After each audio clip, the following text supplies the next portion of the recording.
Selamat datang pada acara Google AI untuk Indonesia Emas. Kepada para tamu yang masih berada di luar ruangan, dimohon untuk dapat memasuki ruang acara karena beberapa saat lagi acara akan kita mulai. Dipersilahkan untuk Bapak Ibu sekalian dapat menduduki tempat duduk yang sudah disediakan.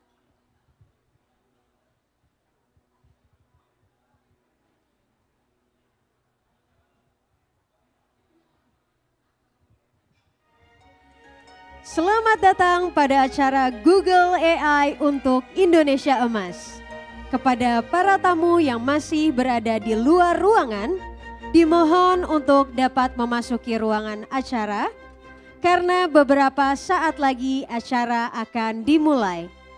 Dipersilahkan untuk Bapak Ibu sekalian untuk dapat menduduki tempat yang sudah disediakan.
Selamat datang kepada Bapak Budi Ari Setiadi, Menteri Komunikasi dan Informatika Republik Indonesia.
Selamat datang di Google AI untuk Indonesia Emas.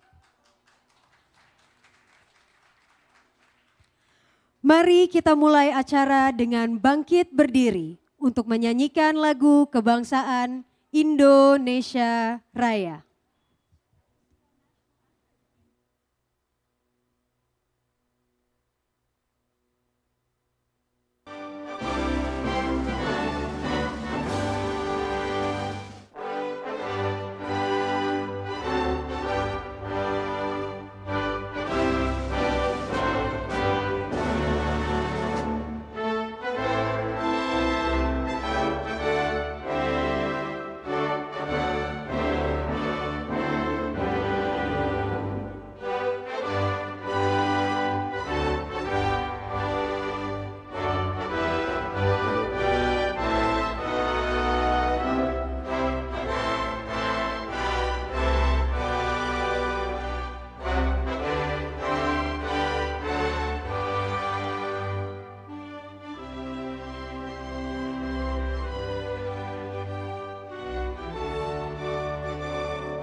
Terima kasih, hadirin dipersilahkan duduk kembali.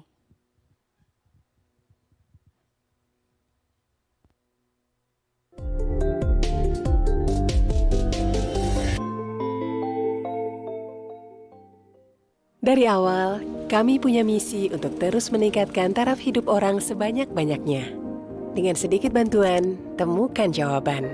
Jelajahi tempat-tempat baru, temukan inspirasi, dan belajar hal-hal baru. Hidup jadi lebih mudah, perjalanan jadi lebih lancar, mimpi jadi lebih besar. Siapa yang mau jadi dokter? Dekatkan kita dengan dunia yang memiliki potensi tak berbatas. 3, 2, 1, Satria 1, lift off.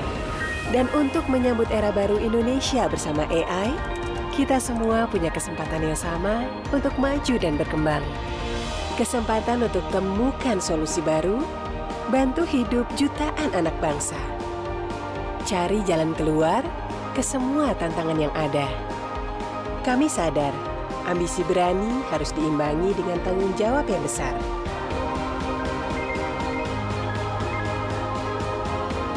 Karena tujuan kami menjadikan AI bermanfaat untuk semua.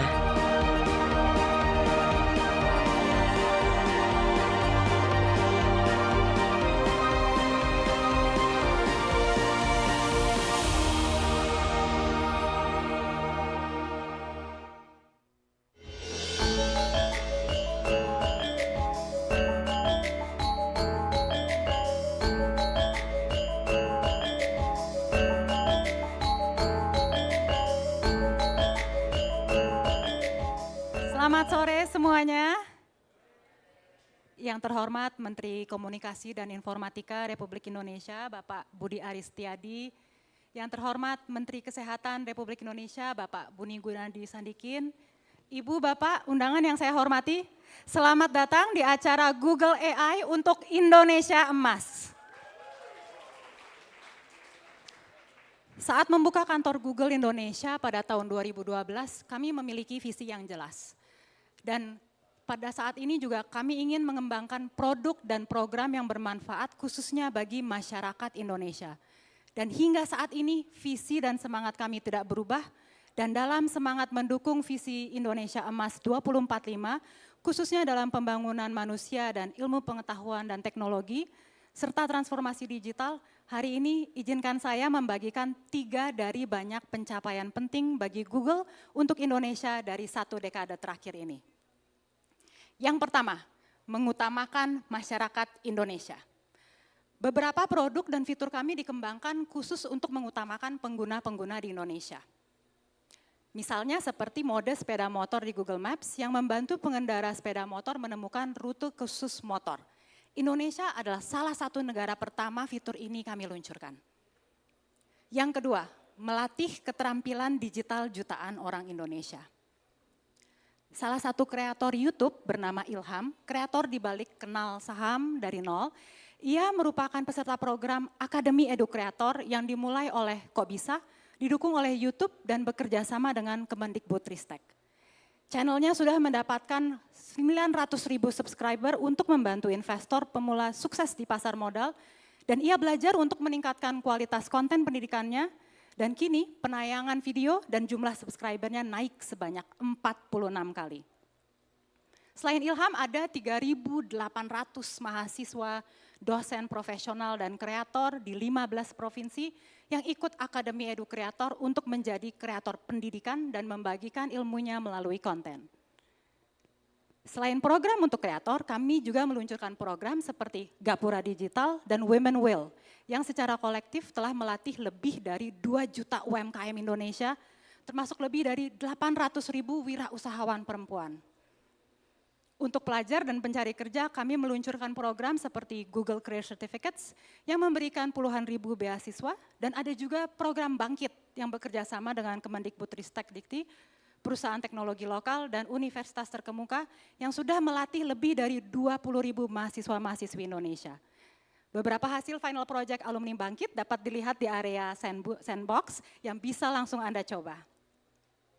Dan untuk para developer, pelatihan seperti Google Play dan Unity dapat membantu game developer di Indonesia untuk maju. Contohnya Rizky, seorang PNS yang latar belakangnya bukan dari IT, tapi mimpi untuk membangun perusahaan game sendiri. Kini dia telah mendapatkan dana untuk mengembangkan 2 desain game dan menerima penghargaan Honorable Mention dari Google Play untuk game karyanya Casual Traffic. Cerita Rizky adalah salah satu dari banyak cerita sukses developer Indonesia. Dan buktinya, menurut studi pada tahun 2022 saja, para developers Indonesia menghasilkan lebih dari 103 juta US dollar melalui Google Play dan mendukung sekitar 162 ribu pekerjaan. Dan hingga kini Google telah melatih lebih dari 200 ribu developer di Indonesia. Yang ketiga, membantu menyelesaikan masalah lingkungan kita dengan teknologi AI. Contohnya untuk meningkatkan kualitas udara yang disebabkan oleh kendaraan, bersama dengan pemerintah daerah Jakarta dan Bali, kami meluncurkan Project Greenlight, menggunakan AI untuk mengoptimalkan lampu merah, dan hasilnya data awal dari 12 kota menunjukkan potensi pengurangan penghentian kendaraan sebesar 30% dan penurunan emisi sebesar 10%. Ini hanya beberapa contoh kontribusi kami dari 12 tahun yang lalu sejak kantor Google buka di Indonesia. Dan sekarang kita dapat melihat besarnya minat terhadap AI, khususnya generatif AI. Di Google era ini sebenarnya dimulai hampir 1 dekade lalu, ketika CEO kami, Sundar Pichai, mendeklarasikan misi kami untuk menjadi perusahaan yang mengutamakan AI. Melihat pesatnya perkembangan AI, banyak negara mulai memikirkan bagaimana mengoptimalkan manfaat dari teknologi ini. Untuk itu, hari ini kami dengan senang hati meluncurkan white paper mengenai agenda peluang AI untuk Indonesia. Paper ini mengeksplorasi faktor-faktor kunci keberhasilan AI dan Anda bisa mengunduhnya di link ini.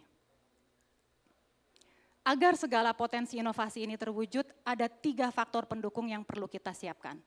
Yang pertama, investasi pada infrastruktur inovasi. Yang kedua, membangun tenaga kerja yang mahir AI.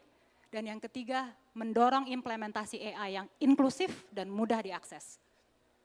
Mari kita bahas satu persatu faktor ini. Pertama, investasi pada infrastruktur AI. Seperti dalam riset dan pengembangan AI, infrastruktur cloud computing, dan kapasitas komputasi.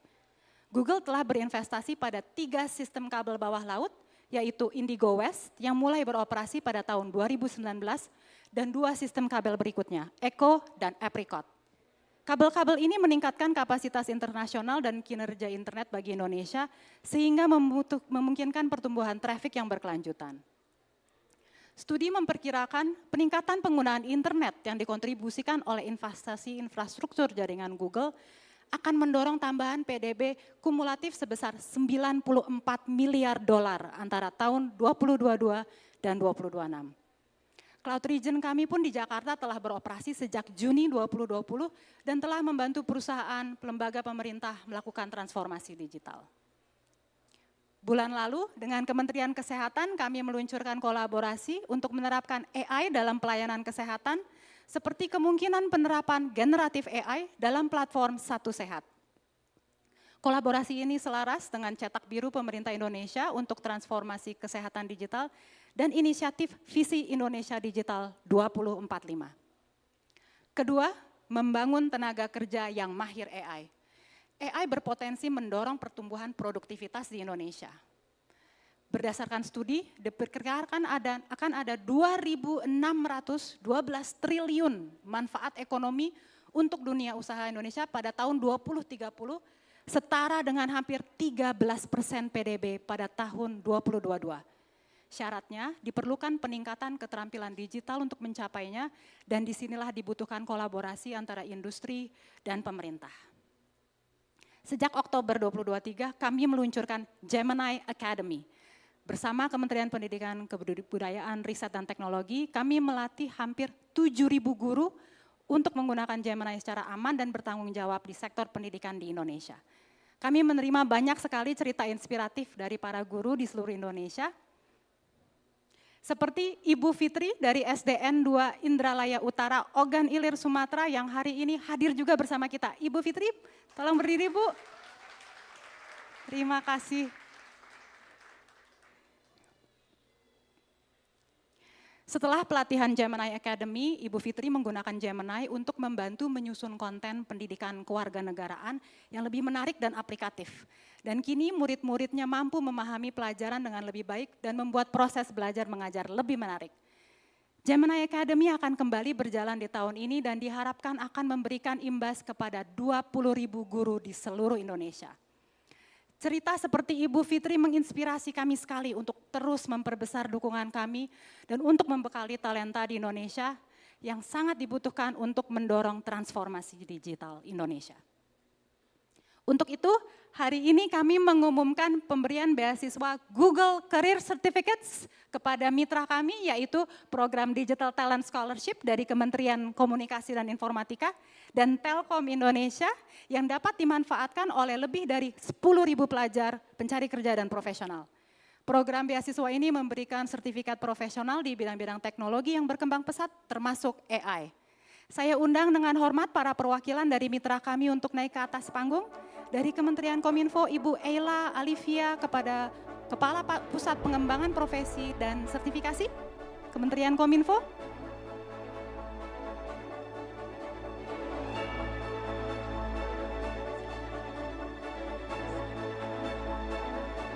Dan dari Telkom Indonesia, Bapak Muhammad Fajrin Rashid selaku Direktur Digital Business.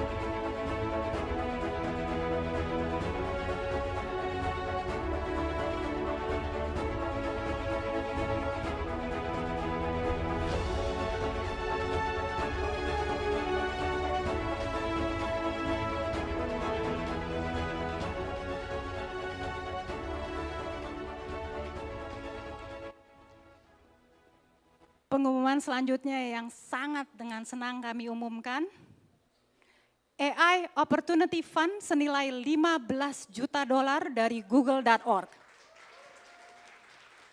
Dana sebesar $15 juta ini akan mengembangkan keterampilan AI dan membangun kepercayaan diri di kalangan pekerja, khususnya dari komunitas yang kurang terlayani. Dipimpin AVPN dan didukung Asian Development Bank, dana ini mengundang proposal dari organisasi sosial yang dapat membantu kami menjangkau orang-orang yang membutuhkan pelatihan AI. Hari ini perwakilan dari AVPN juga hadir, saya undang Bapak Charlie Hartono selaku Direktur AVPN di Indonesia untuk naik ke atas panggung.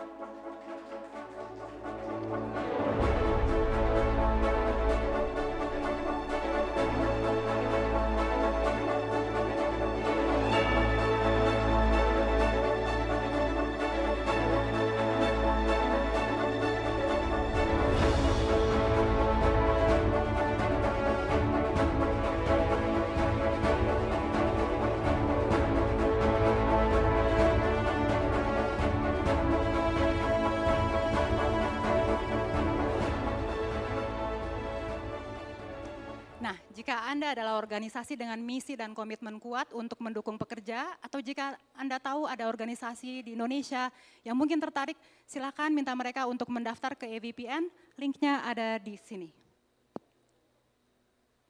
Faktor ketiga dan tidak kalah pentingnya adalah mendorong implementasi AI yang inklusif dan mudah diakses.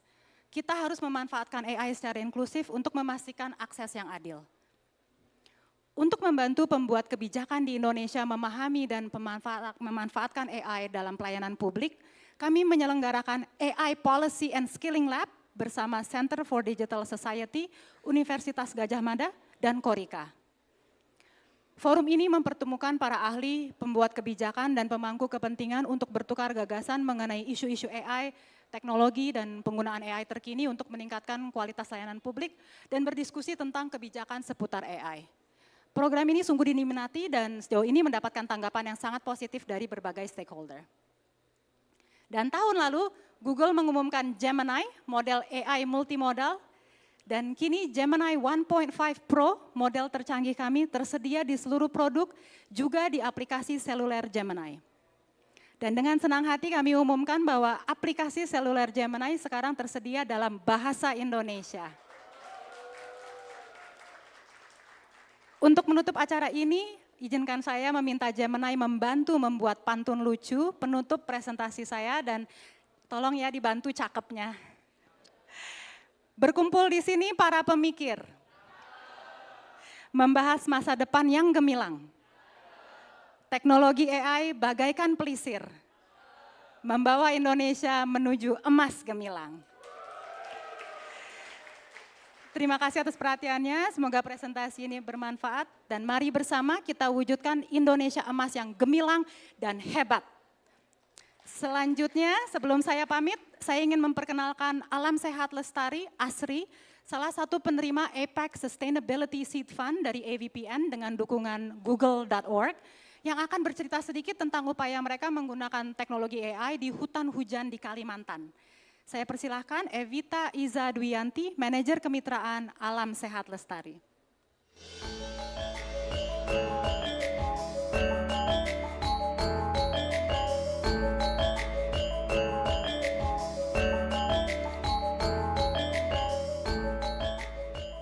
Assalamualaikum warahmatullahi wabarakatuh.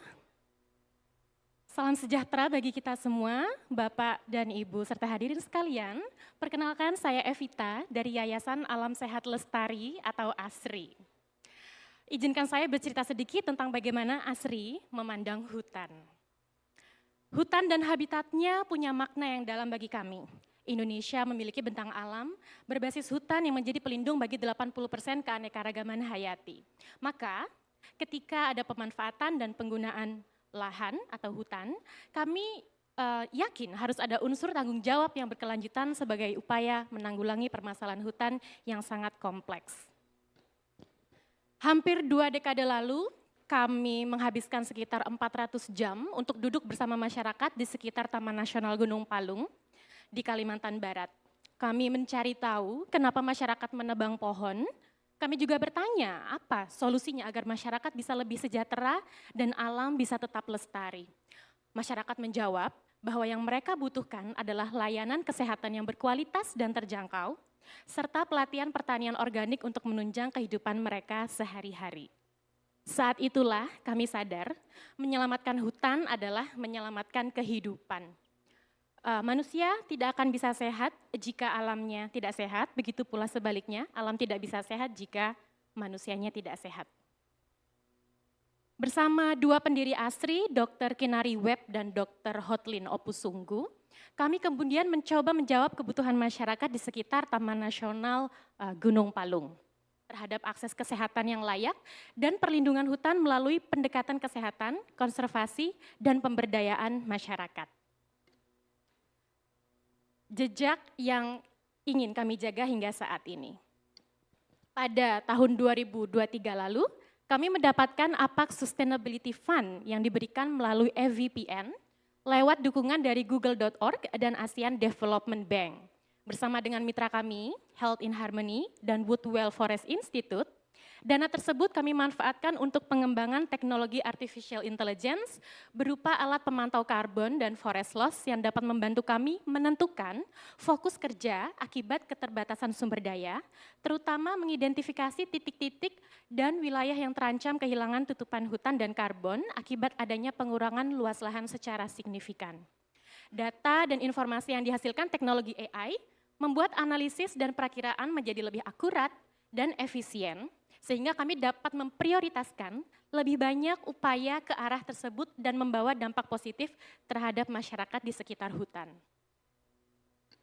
Contohnya sejak tahun 2007, kami lebih banyak memfokuskan kerja di bagian barat Taman Nasional Gunung Palung dan hanya sedikit memiliki program di wilayah timur akibat kendala jarak tempuh dan kondisi alam. Lalu kami mendapat informasi bahwa adanya ancaman gangguan hutan di area bagian timur.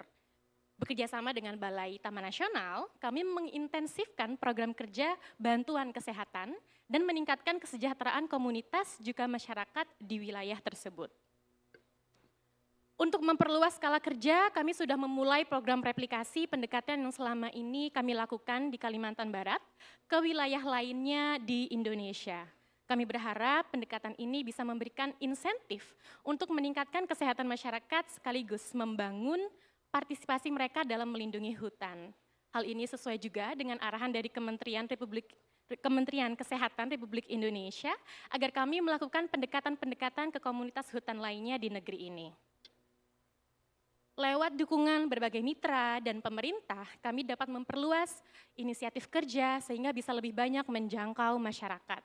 Kini hampir 400 hektar lahan berhasil dihijaukan kembali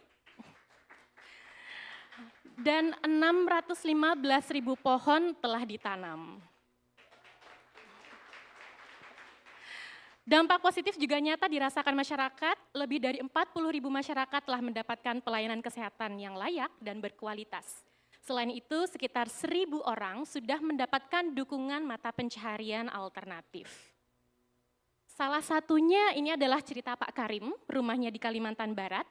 Pak Karim menjadi contoh nyata masyarakat yang terdampak positif oleh salah satu program kami, yaitu Chainsaw Buyback. Usia Pak Karim adalah 57 tahun dengan 3 anak usia sekolah dan 2 orang balita. Sebelum bergabung dengan program ini pada tahun 2018, Pak Karim adalah seorang penebang kayu. Kini ia beralih pekerjaan menjadi seorang nelayan. Dari hanya memiliki 1 kapal, sekarang dia sudah punya 3 kapal. Pak Karim juga aktif di komunitasnya untuk menginspirasi warga bahwa dengan berhenti menebang kayu di hutan dan menjadi nelayan, ia tetap bisa memenuhi kebutuhan keluarganya dengan sangat baik. Kedua adalah cerita Pak Amir. Pada tahun 2017, Pak Amir juga menyerahkan mesin sensau ke ASRI dan meninggalkan pekerjaan sebagai logger. Sekarang, Pak Amir menjadi peternak madu kelulut. Selama 5 tahun, Pak Amir berhasil mengembangkan usaha peternakan lebah kelulut dari yang awalnya hanya memiliki 20 kotak lebah, sekarang sudah hampir 100 kotak. Selain itu, Pak Amir juga punya usaha lain seperti beternak ayam dan berdagang keliling. Dari pekerjaan barunya, Pak Amir dapat menghidupi keluarganya sekaligus menjaga hutan di sekitarnya. Pak Karim dan Pak Amir adalah salah 2 dari masyarakat sekitar hutan yang kini menjadi sahabat hutan dan berhasil membawa perubahan positif pada diri, komunitas, dan masyarakat di sekitarnya. Melalui pendekatan-pendekatan dan pengembangan program dengan dukungan teknologi, kami berharap bisa terus melanjutkan praktik-praktik terbaik kami ke kawasan hutan lainnya di Indonesia dan membantu masyarakat di pelosok mengakses layanan kesehatan sekaligus melindungi hutan. Hutan sudah begitu banyak memberi, dan sekarang giliran kita untuk melestarikan hutan dan kekayaan alam yang ada di dalamnya. Terima kasih dan selamat sore. Selanjutnya saya ingin memperkenalkan Roysia Fernanda, salah satu alumni Bangkit yang akan bercerita tentang ketertarikan dia terhadap AI dan bagaimana AI skills membantu Nanda mencapai mimpinya. Silahkan Nanda.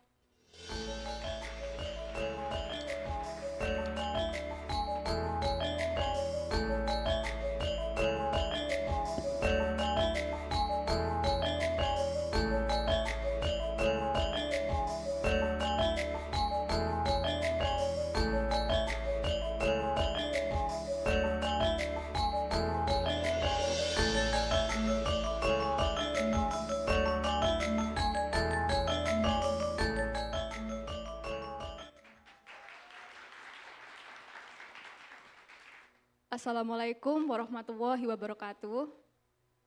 Selamat sore Bapak, Ibu, hadirin semua. Namaku Roisyah Fernanda Hoiroh, biasa dipanggil Nanda, usiaku 25 tahun. Sebelum aku duduk di kursi roda ini, kondisiku sama seperti anak-anak pada umumnya. Aku lahir di Lumajang, Jawa Timur, dengan kondisi fisik yang lengkap dari keluarga sederhana. Ayah bekerja sebagai buruh bongkar es dan mama sebagai penjaga kos-kosan milik kerabat. Sayangnya semuanya berubah saat SMP. Aku didiagnosis memiliki skoliosis, yaitu kelainan pada tulang belakang yang menyebabkan bentuk punggungku melengkung. Kondisi ini makin lama makin memburuk hingga aku memutuskan untuk operasi. Saat operasi, aku mengalami spinal cord injury hingga setengah badanku lumpuh dan divonis paraplegia. Kejadian ini mengubah seluruh hidupku. Aku sempat marah pada keadaan. Kenapa aku? Aku masih muda, jalanku masih banyak mimpi yang ingin aku kejar. Dunia yang awalnya terlihat tak terbatas, kini menjadi ruang yang sempit.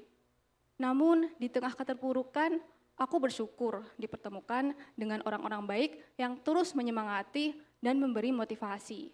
Salah satunya adalah dokter di klinik rehabilitasiku, Dr. Retno.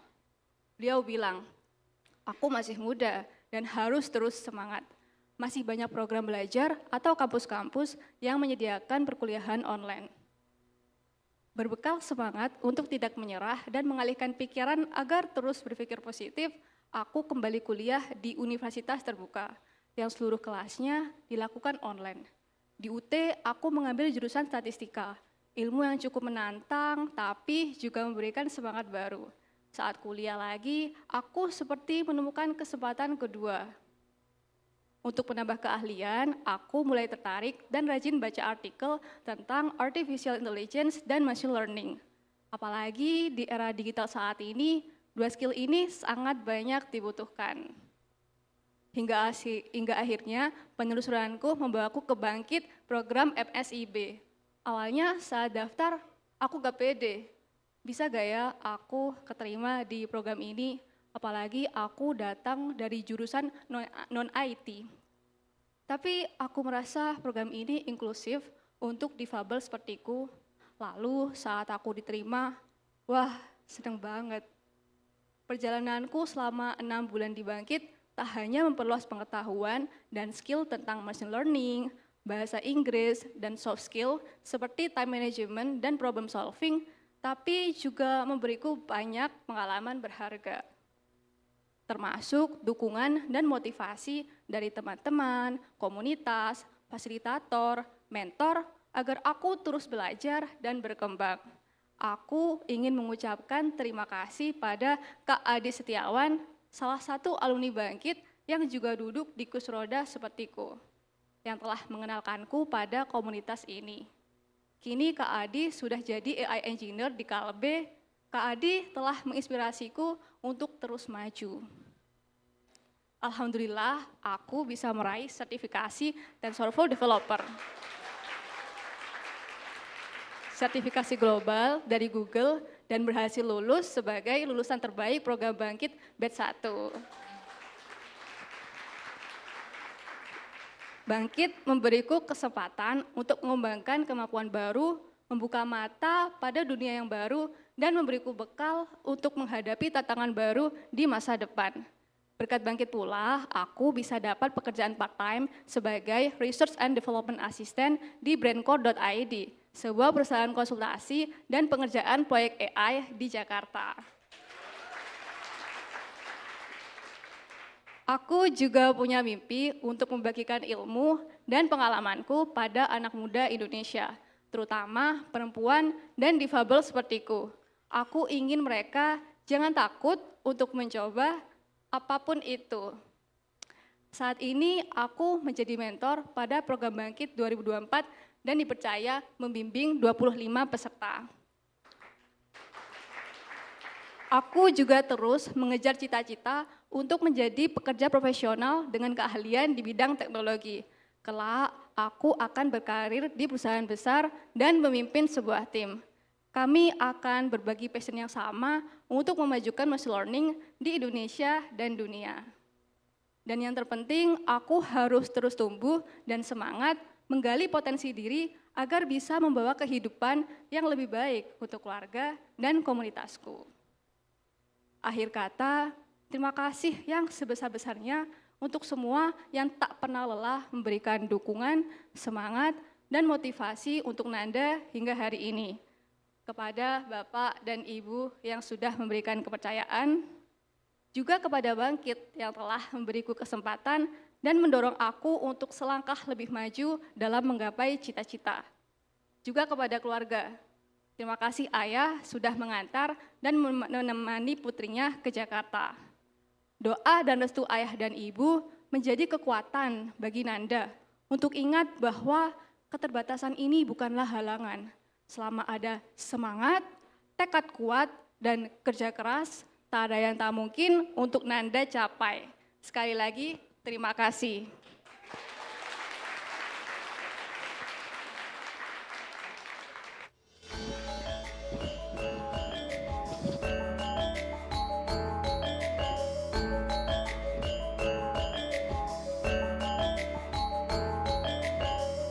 Selanjutnya, kami mohon kesediaan Bapak Budi Ari Setiadi selaku Menteri Komunikasi dan Informatika Republik Indonesia untuk berkenan naik ke atas panggung dan memberikan sambutan.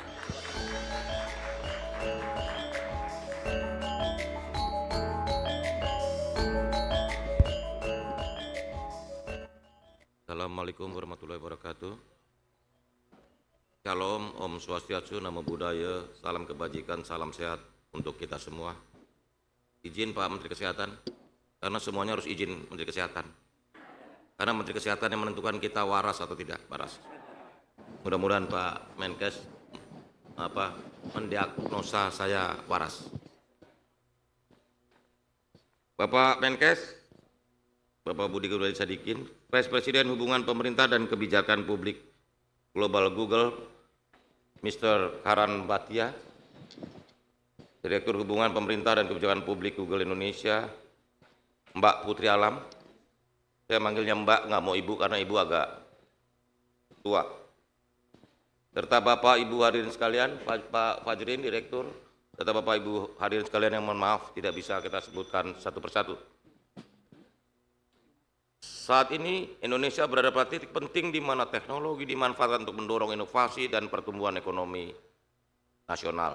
Dalam hal ini visi Indonesia Emas 2045 yang sudah dicanangkan untuk menjadikan Indonesia bangsa yang berdaulat, progresif, adil dan makmur seperti yang tertuang pada dokumen RPJMN 2025-2045. Transformasi digital menjadi salah satu arah pembangunan di dalam kerangka agenda transformasi ekonomi.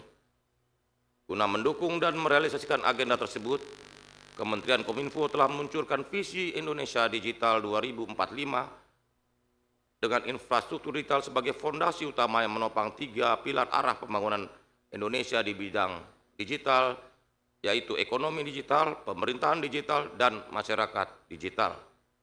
Kemajuan 3 ini, yaitu ekonomi, pemerintahan digital, dan masyarakat digital harus bersamaan. Nggak bisa saling menunggu satu yang lain maju duluan, nggak bisa. Karena penelitian terakhir kita memang agak menyedihkan bahwa ASN Indonesia ini hanya 30% yang siap beradaptasi terhadap transformasi digital. Jadi masih banyak pekerjaan yang harus kita benahi. Panduan bagi pemerintah dan masyarakat dalam pengembangan teknologi yang inklusif dan memberdayakan sangat penting untuk mewujudkan visi Indonesia Emas 2045. Transformasi digital berpotensi mendorong Indonesia keluar dari middle income trap menuju Indonesia Emas, di mana salah satu teknologi yang perlu dioptimalkan untuk mendorong transformasi digital adalah artificial intelligence, di mana menurut McKinsey Global Survey 2023, 79% responden telah terekspos dengan AI generatif. 55% perusahaan global juga telah menggunakan AI pada bisnis mereka, mulai dari layanan kesehatan, manufaktur, pertanian, ataupun pendidikan.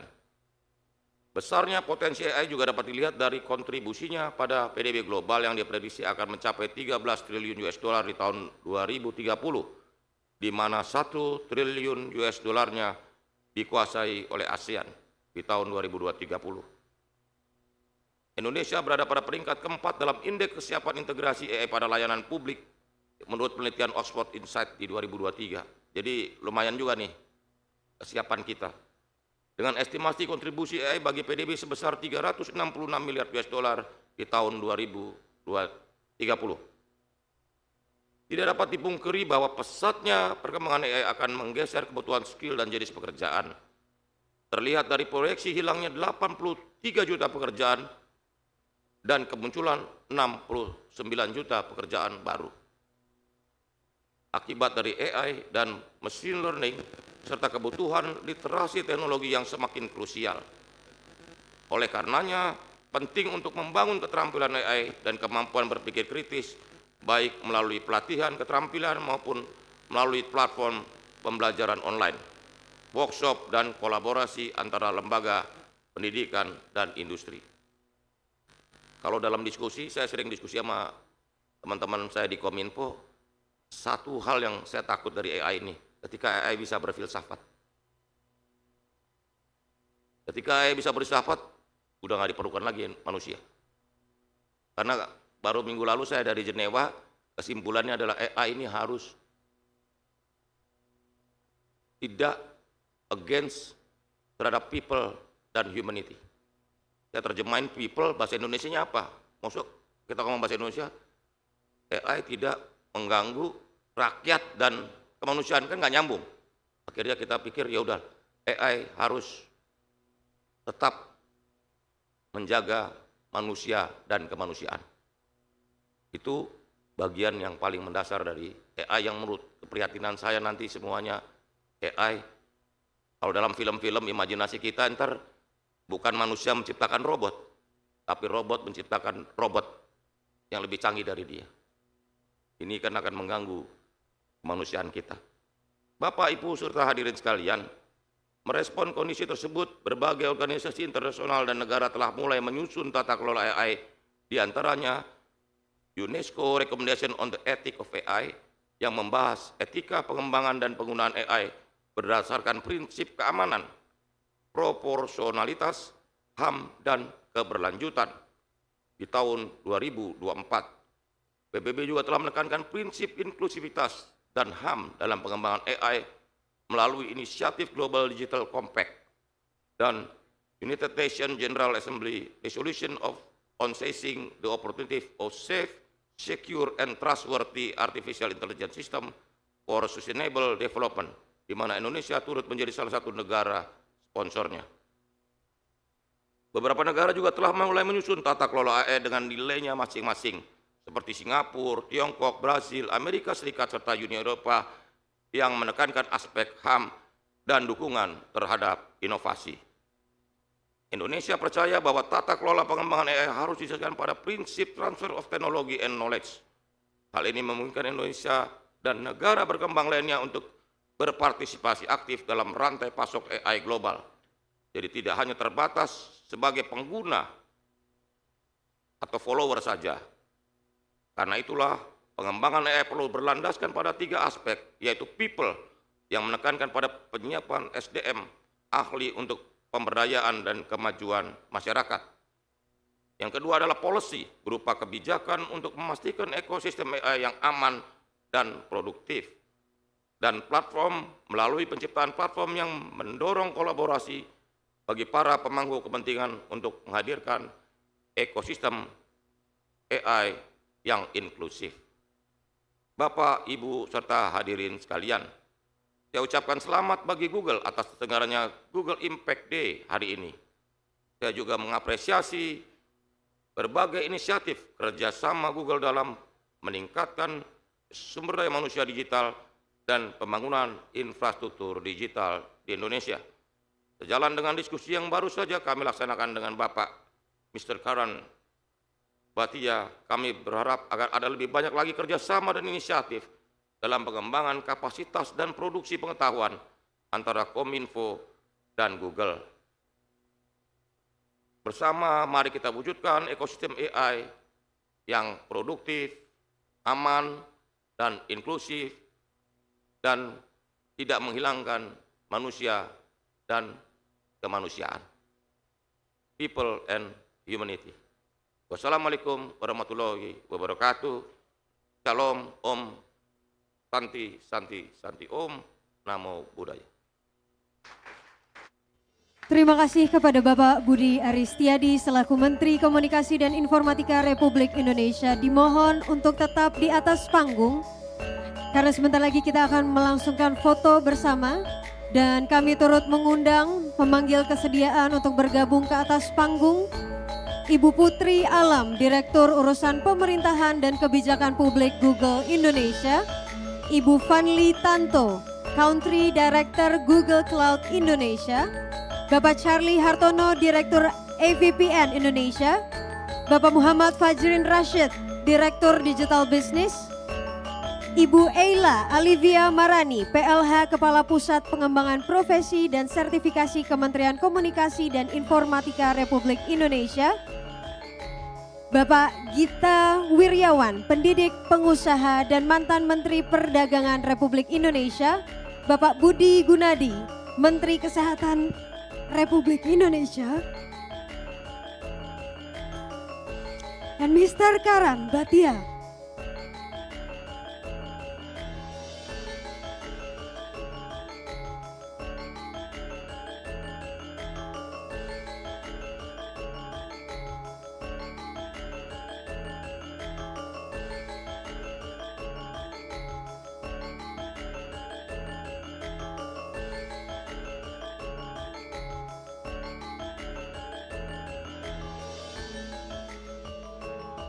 Baik, terima kasih.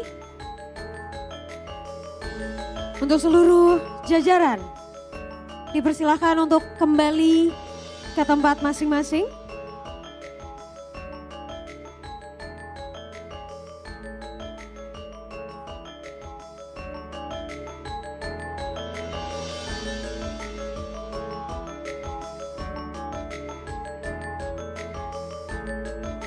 Acara selanjutnya kita akan mendengarkan sesi Fireside Chat.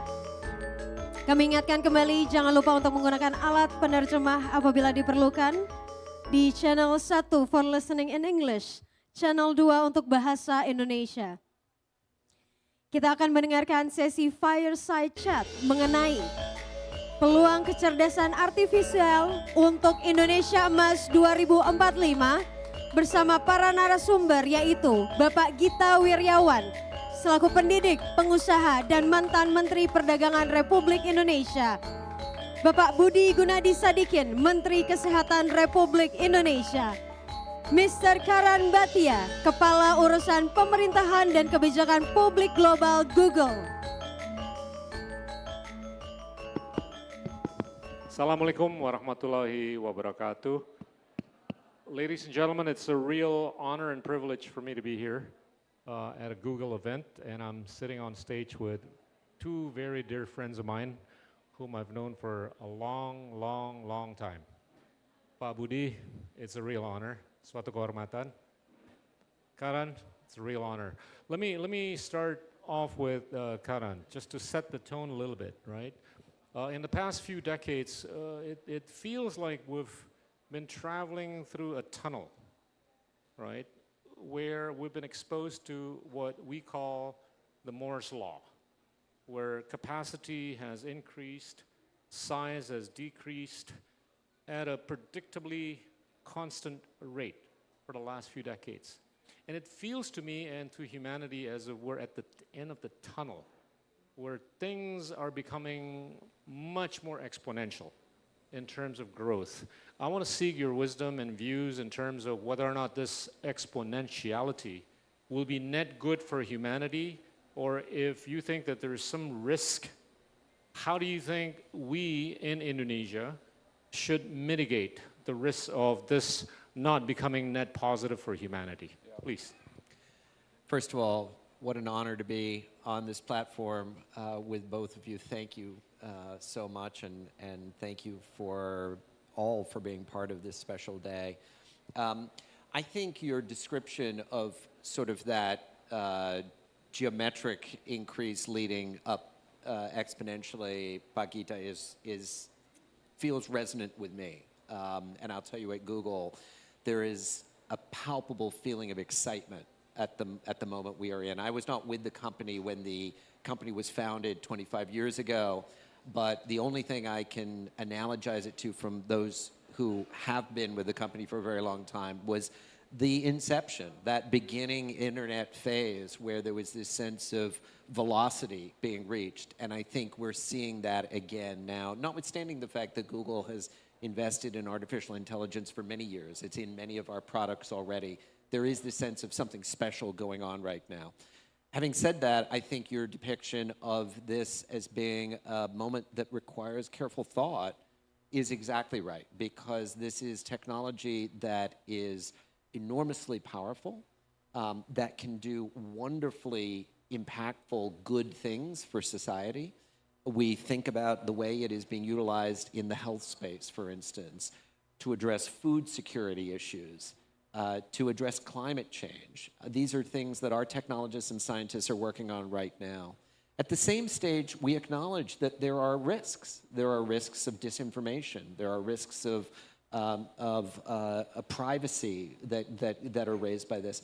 So I think to your question of what needs to be done, ultimately there needs to be a balanced approach. And what we have said is technology, AI as a technology does need regulation. It is too important not to regulate, but it is too important not to regulate smartly. And that is going to require risk-based analysis. And that's going to require government and private sector to work very closely together. And I think we're seeing some of that. Thank you, Karan. Pak Budi, intuitively, the applications of AI, much less AGI, are so positive, right? Could you talk a little bit about how you think AI will be net positive for the healthcare sector?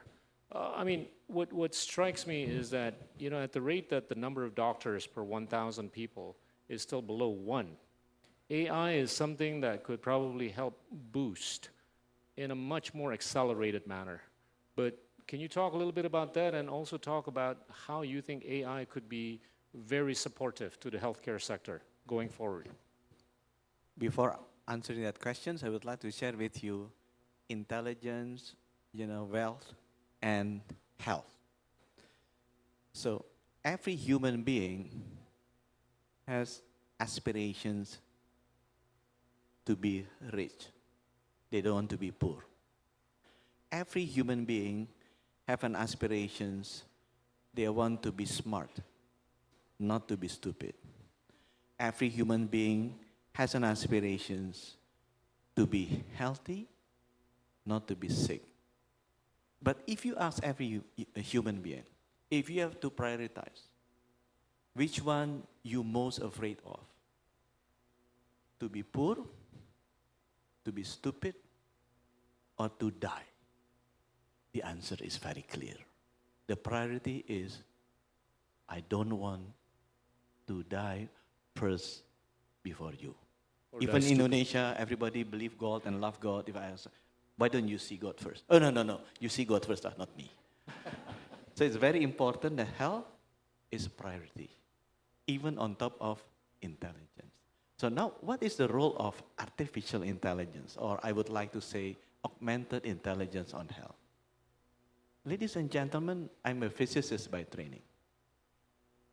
In physics, when John Dalton invented, the smallest component of physical things in late 1800, years after that, industrial revolution based on this technology happens.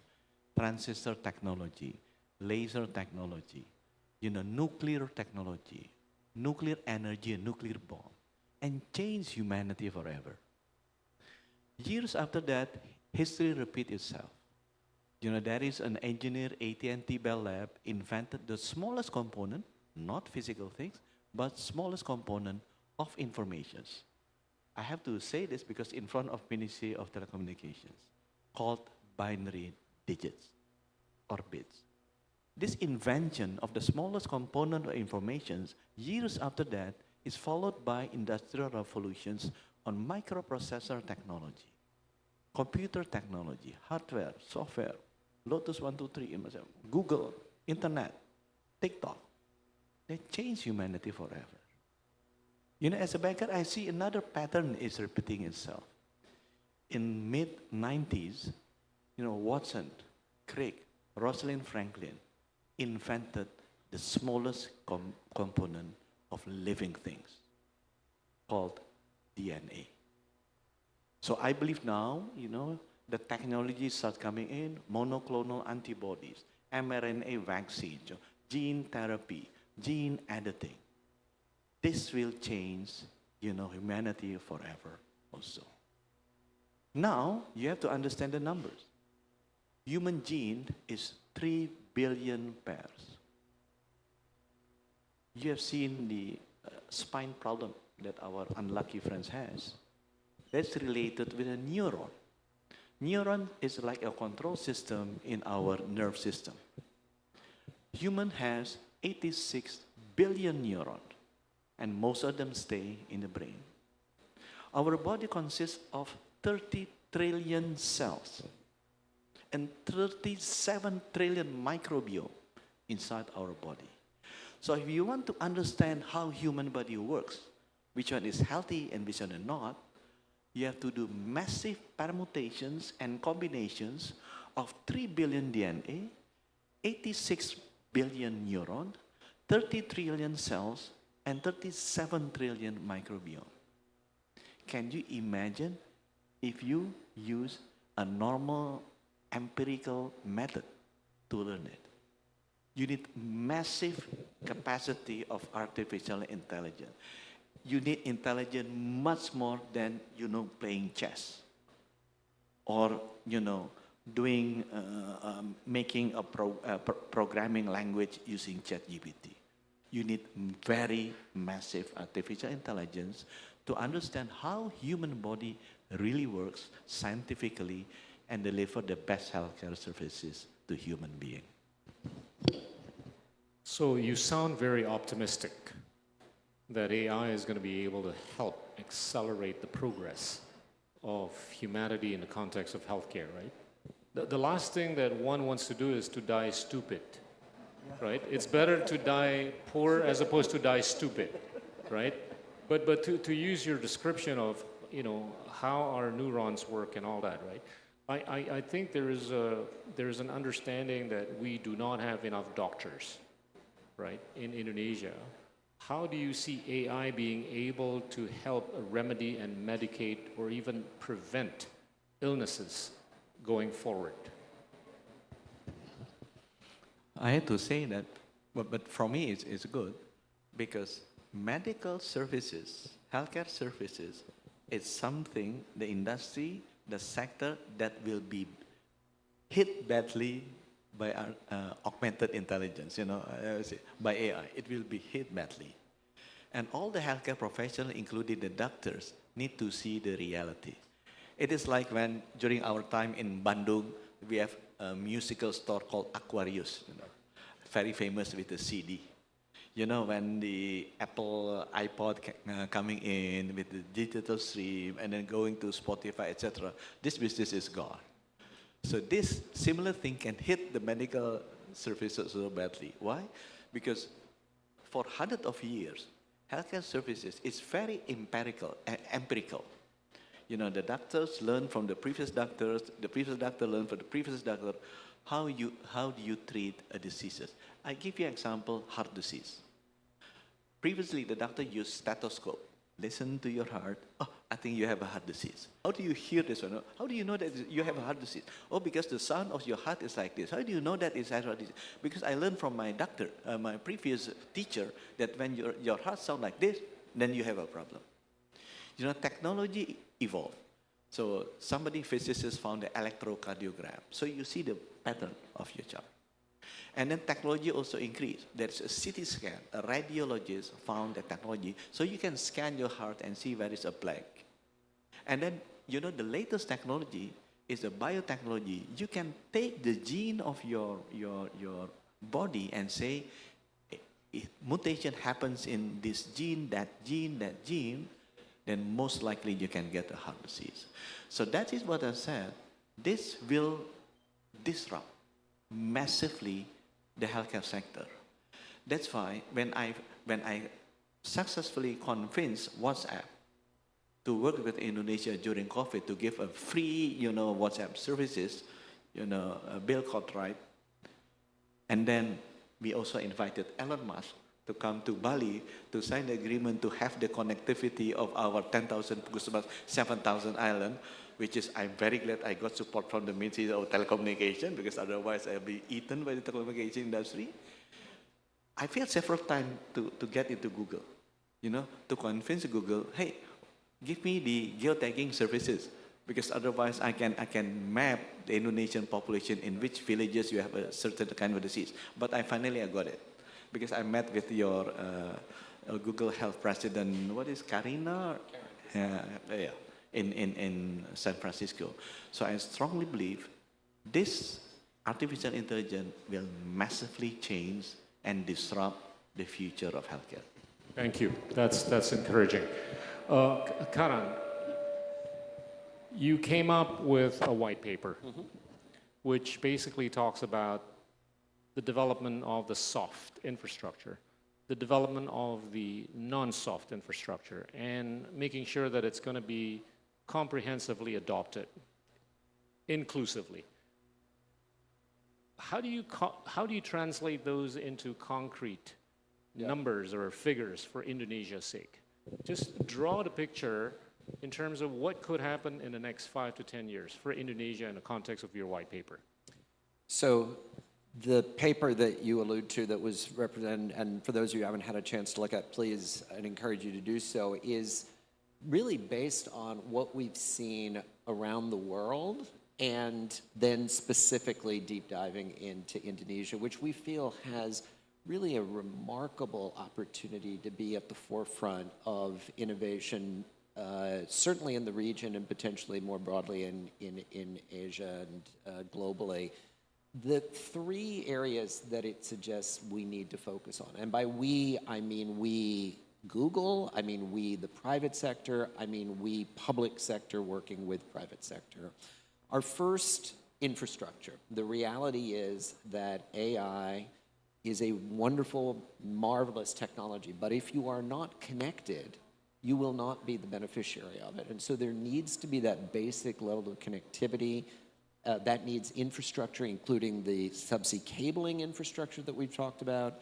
It also requires cloud services. AI and cloud are inextricably linked, which is one of the reasons why we were so proud to be the first major US hyperscaler with a cloud region in Indonesia. It's an area that we continue to focus on and grow. That's going to require ongoing investment. It's also going to require partnership with government. That's number one.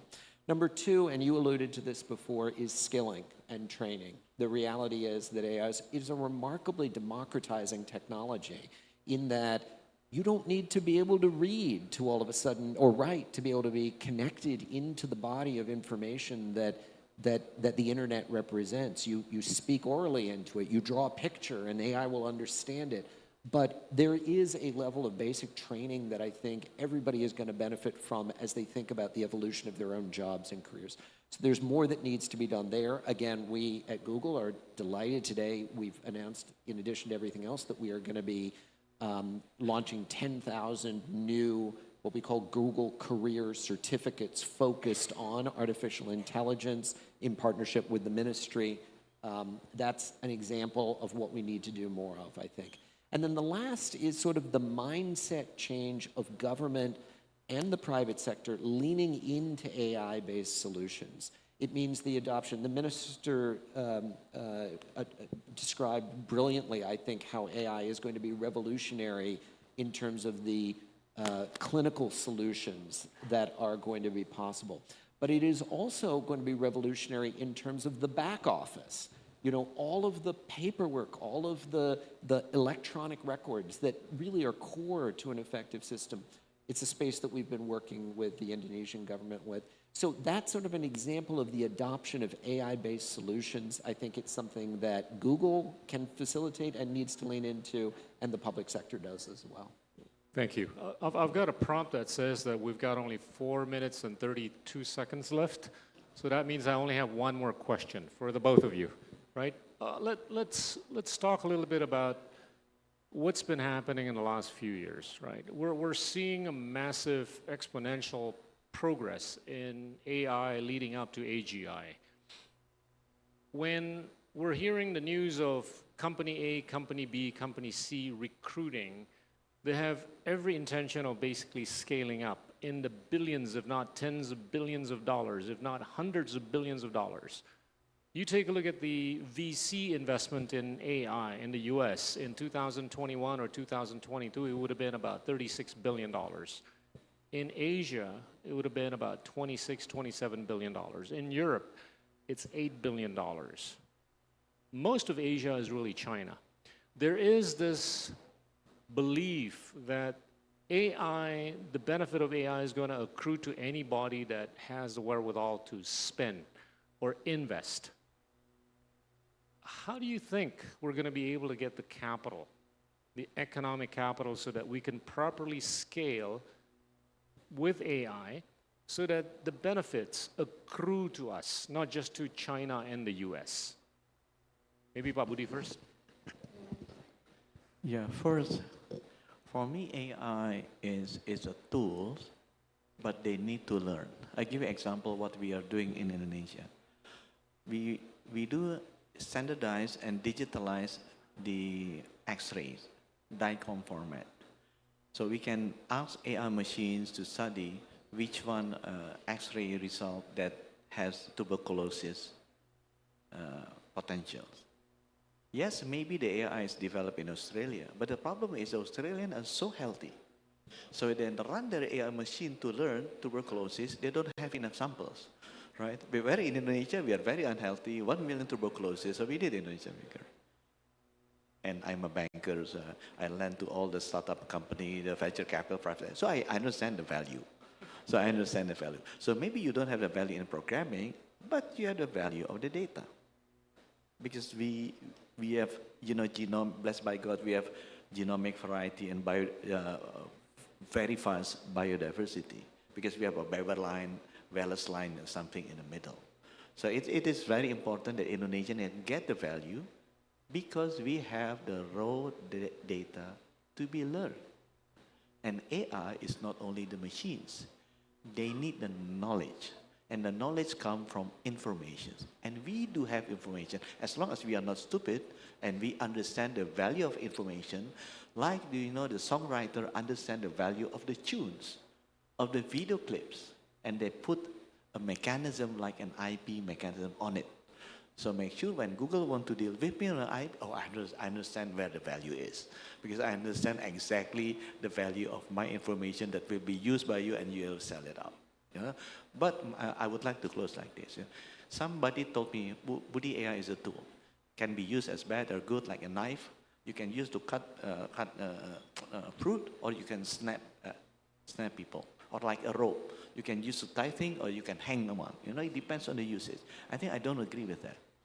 AI is like our children. Our children, when we teach them to do things, you teach them at the physical level, tataran fisik, strong and weak.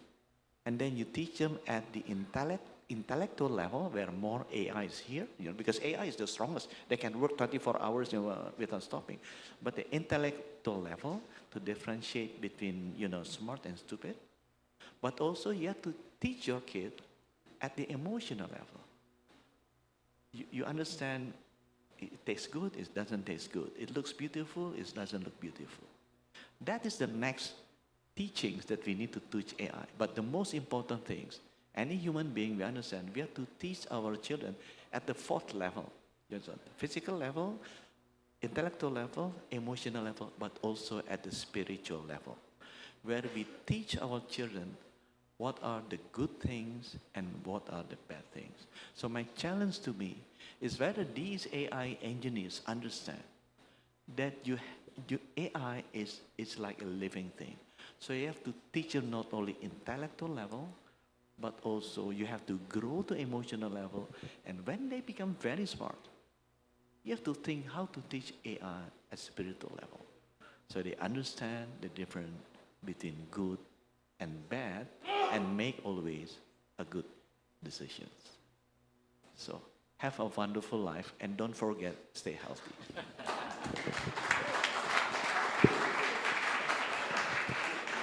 Hard to follow that. All I will say is, I think when I think about core skill sets for AI and what is going to require to succeed, I think You look at Indonesia, you look at the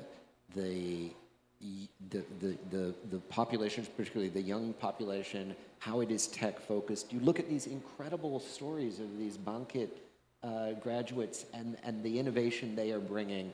And then you think about the fact that there is, including by Google, an enormous amount that is being open sourced. There is the opportunity for Indonesia to lead here. I think it goes back to ultimately good public policy, partnerships at the end of the day, and letting that creative spirit grow.